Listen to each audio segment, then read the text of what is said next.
AITAH for snapping at my wife and calling her crazy because she wants me to take a paternity test for my nephew? Throwaway account for obvious reasons. My wife and I have been married for 10 years and together for 14. We are child-free. I also have a nephew who's currently 13.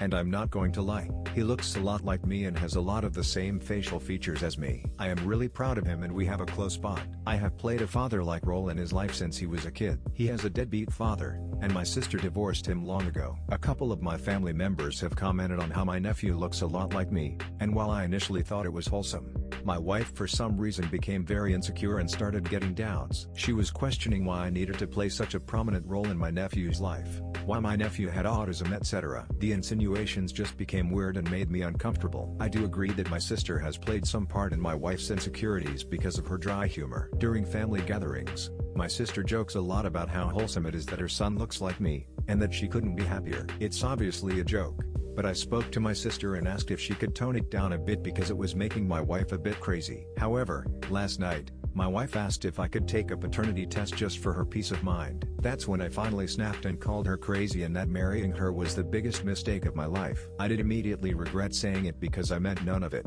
My wife is the love of my life. But my wife got quiet, and started crying shortly after and I had to console her. Was I the